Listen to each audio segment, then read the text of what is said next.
नमस्कार दोस्तों, मैं संतोष कुमार यादव। क्रिकेट के लिहाज से 2023 टीम इंडिया के लिए एक बड़ा साल हो सकता है और कई आईसीसी इवेंट होने हैं। सबसे बड़ा है कि 50 ओवर का जो वर्ल्ड कप है पूरा इंडिया में होना है और 2015 या 2011 के बाद अगर आपको वर्ल्ड चैंपियन बनना है और ओडीआई फॉर्मेट भारत को हमेशा सूट करता है और एशिया कप होना है वो भी वो ओडीआई फॉर्मेट में होना है। उसके बाद टी20 वर्ल्ड कप 2024 में खेलेंगे और बीटीसी फाइनल में अगर आपको दावेदारी पेश करनी है तो अब आने वाली टीम ऑस्ट्रेलिया होगी। देखिए 2023 में जब आपने श्रीलंका से ओडीआई सीरीज जीती तब कई लोगों का मानना था कि शायद श्रीलंका उतनी अच्छी टीम नहीं, टी20 में जरूर उनके पास फायर बैक है, उन्होंने पिछले साल से अच्छा खेल के दिखाया, लेकिन ओडीआई में शायद कहीं ना कहीं थोड़े कमजोर नजर आते हैं। लेकिन जब न्यूजीलैंड की बारी आई तो लोगों ने कहा यार ये थोड़ी टीम अलग डिफरेंस लेवल की होगी। भले इनके पास इनके कप्तान केन विलियमसन नहीं आ रहे हैं, गेंदबाजी में इनके पास दो सीमर हैं टिम साउदी और ट्रेंट बोल्ट, भले इनके पास नहीं आ रहे हैं लेकिन ये टीम अच्छी दिखती है, इंडिया के खिलाफ अच्छा खेलती है, ये कई लोगों का मानना था। 2019 में आपने देखा होगा इस टीम ने आपको तंग किया, 2021 वर्ल्ड कप में इस टीम ने आपको तंग किया और बीटीसी फाइनल में इस टीम ने आपको हराया है और ये टीम हमेशा अच्छा दिखती है। और टॉम लाथन हमने देखा इंडिया के खिलाफ हमेशा अच्छा खेलते हैं, लेकिन पूरी ओडीआई सीरीज में टॉम लाथन के रन नहीं आए, मिडिल ऑर्डर का चला नहीं है और टॉप ऑर्डर में एकजुटता नहीं दिखी, वो बॉन्ड नहीं दिखा है, मिडिल ऑर्डर में बॉन्ड नहीं दिखा है। तो आखिरी ओडीआई मुकाबला भारत ने जीता, सीरीज अपने नाम करी है और 3-0 से आपने क्लीन स्वीप किया है, यानी दो लगातार जो ओडीआई की सीरीज है वो आपने जीती हैं। आप कई लोगों का मानना कि यार देखिए कई बार की वर्ल्ड चैंपियन है ओडीआई फॉर्मेट में, 50 ओवर के चैंपियन में ऑस्ट्रेलिया आ रही है, तो ऑस्ट्रेलिया से क्यों ना हम देखें ऑस्ट्रेलिया क्या भारत को हरा सकती है या भारत ऑस्ट्रेलिया को हरा सकता है। और मेरा भी मानना है कि शायद न्यूजीलैंड आई, न्यूजीलैंड की बैटिंग नहीं चली, मिडल ऑर्डर नहीं चला और सॉलिड बैटिंग नहीं दिखी उनकी, ये मेरा भी मानना है। क्योंकि पहले मुकाबले में जरूर फिन एलन के कुछ रन है लेकिन गॉनवे के रन नहीं है, एंडी निकलस के रन नहीं है, ड्रेल मिचिल के रन नहीं है, टॉम लाथन के रन नहीं है, यानी पूरा टॉप ऑर्डर नहीं चला। दूसरे मुकाबले हम देखते हैं जल्दी आउट हो गए, लेकिन आखिरी ओडीआई मुकाबला टीम इंडिया एक बड़ा टारगेट सेट करती है और बड़े टारगेट सेट करते हुए देखिए पिछले 7 मुकाबले ऐसे टीम इंडिया के लिए गए हैं जिसमें आपने 300 प्लस के रन बनाए हैं, कभी आप 400 प्लस गए हैं, कभी आप 350 गए हैं, कभी आप 300 से लेकर 300-350 के बीच गए हैं। बांग्लादेश के खिलाफ आपने पहले सीरीज आ रही, उसके बाद ईशान किशन हम देखते हैं बतौर ओपनर गए हैं, डबल हंड्रेड उनका आया है। उसके बाद आप क्या करते हैं, अगले ही मैच में आप उनको ड्रॉप करते हैं, कई लोग सवाल उठाते हैं, लेकिन शुभमन गिल जिस तरह रन बना के आ रहे हैं, देखिए पहले मुकाबले में आप देखें श्रीलंका के खिलाफ अच्छी शुरुआत, उसके बाद श्रीलंका जल्दी आउट हो गई, आपने मुकाबला जीता, लेकिन आखिरी ओडीआई मुकाबले में शुभमन गिल का 100 आया। अब वेस्ट इंडीज के खिलाफ माफ करना, न्यूजीलैंड के खिलाफ उनका पहले मुकाबले में डबल 100 आया, उसके बाद देखिए फिर वही बात होती है, उनकी बैटिंग नहीं चली दूसरे मुकाबले में, आखिरी ओडीआई मुकाबलों में शुभमन गिल का एक और 100 है। तो शुभमन गिल 2022 के बाद ओडीआई मुकाबलों में अलग लेवल की बल्लेबाजी कर रहे हैं और अच्छी शुरुआत दे रहे हैं और क्लासिक शॉट है उनके पास, ऑन द मार्क। और रोहित शर्मा देखिए 2020 के बाद उनका 100 आया और लंबे अरसे के बाद 100 होता है, भले आप 99 बनाए, आप 90 बनाए, आप 80 बनाए। और रोहित शर्मा को देखिए बांग्लादेश के खिलाफ जरूर वो नहीं चले थे, आखिरी जो मुकाबला था शायद जो डू डाई सिचुएशन बनी, उनको चोट लगी, वहाँ बैटिंग करने आए, लेकिन 2023 में श्रीलंका के खिलाफ जब से वो टी20 से ड्रॉप हुए, खबर आई कि रोहित और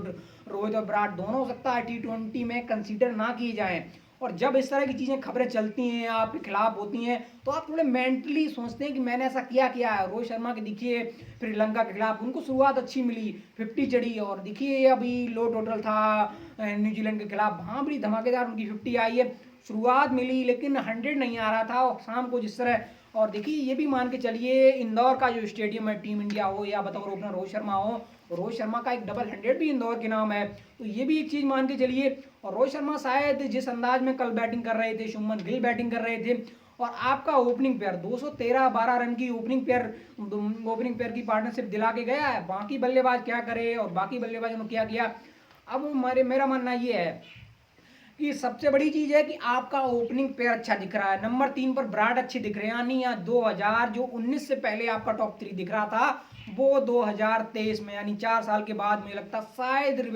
रिवाइवल होते नजर आ रहा है। उसके बाद मिडिल ऑर्डर देखिए, अब सूर्या के पास है, ईशान किशन भी है मिडिल ऑर्डर में, अब के राहुल वापस आएंगे तो उनकी भी खबर है, शायद वो भी खेलेंगे, ऋषभ पंत शायद इस साल ओडीआई फिगर या किसी भी प्रारूप में हो सकता है आपको खेलते ना दिखें, अदर श्रेयस अय्यर आपके पास हैं, तो यानी कि आपकी बैटिंग सॉलिड दिखती है, यानी आप कह के चैलेंज करके ये कह सकते हैं कि एनी बॉलिंग लाइनअप आ जाए हम 300 किसी भी सिचुएशन में बनाने को तैयार हैं।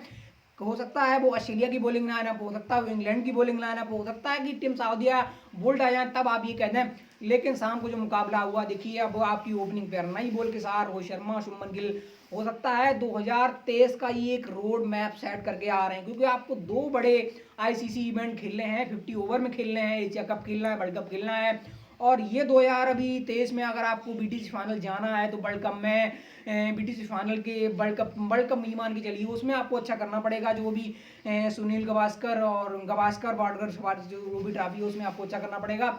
ओवरऑल देखें गेंदबाजी में क्या हुआ, देखिए न्यूजीलैंड किस तरह खेली है, फिन एलन पहले बोल्ड हो जाते हैं, उसके बाद कॉनवे ने बड़ी आउटस्टैंडिंग इनिंग खेली है, उनके साथ हेनरी निकोलस ने उनका अच्छा साथ दिया, उसके बाद डेरिल मिचेल थोड़ी अच्छी इनिंग खेल के गए हैं, टॉम लैथम शायद डिसअपॉइंटेड करके गए पूरी सीरीज में, नीचे से माइकल ब्रेसवेल शायद हर बार वो दमकम नहीं दिखा पाए हैं, क्योंकि उस समय जो वो ऐसा करके गए हैं। और देखिए मैं मानता हूँ जिस तरह आपने सीरीज जीती है लंका से, उस तरह आपने सीरीज जीती है न्यूजीलैंड से, क्योंकि न्यूजीलैंड से आपने पहला मुकाबला जरूर उनकी 6 विकेटें आपने जल्दी ले ली, माइकल ब्रेसवेल आ गए, उनकी पूरी पारी आउट हो गई। और ये भी मान के चलिए अगर उनकी शाम को भी अगर आप देखें, उनकी अगर आपने 10 विकेटें ना ली होती, उनकी अगर विकेटें आपने ना ली होती तो शायद मुकाबला हारते, क्योंकि जिस सिचुएशन बनी थी और जिस हिसाब से वो बैटिंग कर रहे थे, इंडियन बॉलरों की इकोनॉमी उठाकर देखें ऐसा लगता है कि शायद आप 170 बनवा के आ रहे हैं T20 में। जनरली हम इस तरह की इकोनॉमी देखते हैं, और दूसरी तरफ देखें न्यूजीलैंड बॉलरों की, उनकी इकोनॉमी आई है। अगर इंडिया